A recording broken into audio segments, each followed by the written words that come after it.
জনতার দরবারে মুখ্যমন্ত্রী শুভেন্দু অধিকারী।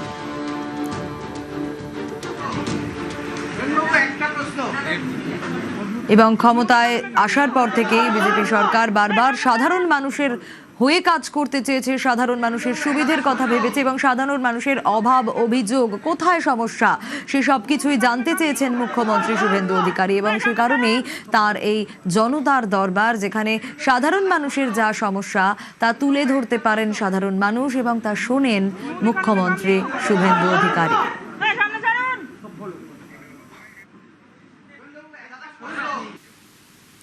এর আগের সরকারের ক্ষেত্রে আমরা পুজো অনুদান দেখেছি, কিন্তু কোটিপতি ক্লাবকে পুজো অনুদান নয়, এবার থেকে তালিকা যাচাই করে পুজোর অনুদান দেওয়া হবে। যে ক্লাবের প্রয়োজন তার পাশে সরকার, ঘোষণা মুখ্যমন্ত্রীর। ওই সামান্য সরকারি অর্থ যাদের প্রয়োজন নেই, আমার মনে হয় তাদের দেওয়ারও দরকার নেই। আর যারা এই অর্থের জন্য পুজো করতে পারেন না বা পারবেন না, তাদের পাশেই সরকার থাকবে। পুজো হবে, আরো বেশি সংখ্যায় হবে। তৃণমূল জামানায় দুর্গাপুজোয় ক্লাব পিছু দেদার অনুদান দেখা গেছিল। 2018 সালে 10,000 টাকা দেওয়া হতো আর সরকারের খরচ হতো 28 কোটি টাকা। 18 সালে ক্লাব পিছু 10,000 খরচ এবং 2019-এ সেটাই ক্লাব পিছু অনুদান বেড়ে যায় 25,000 টাকা আর সরকারের খরচ হতো তখন 70 কোটি টাকা।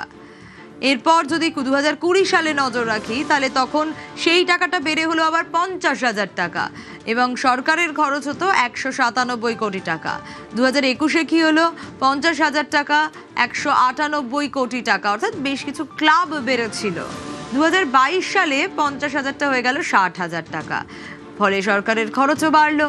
252 কোটি টাকা খরচ হতো সরকারের। 2023-এ সেই 60,000 বেড়ে হয়ে গেল 70,000 টাকা, সরকারের খরচও বাড়লো, খরচ বেড়ে দাঁড়ালো 303 কোটি টাকা।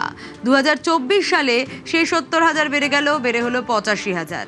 85,000 খরচ হলে সরকারের খরচ 385 কোটি টাকা। 2025-এ 45,336টা ক্লাবকে 1,10,000 টাকা করে অনুদান দেওয়া শুরু হলো। 498 কোটি 69,60,000 টাকা খরচ হলো সরকারের। এবার কত? এই আগের বার 85,000 দিয়েছিলাম, এবারে 90 করি। আচ্ছা দেখি কোন কারা কি চায়। 90, 95, 1, ওকে 1,10,000। খুশি তো? পুজোটা যেন খুশিতে ভরপুর থাকে।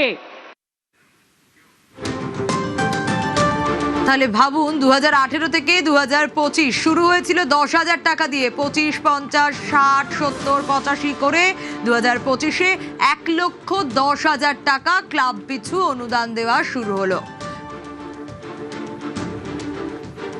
কিন্তু এই সরকার 8 বছরে সরকারে তাহলে মোট কত খরচ হয়েছিল? 1,932 কোটি টাকা।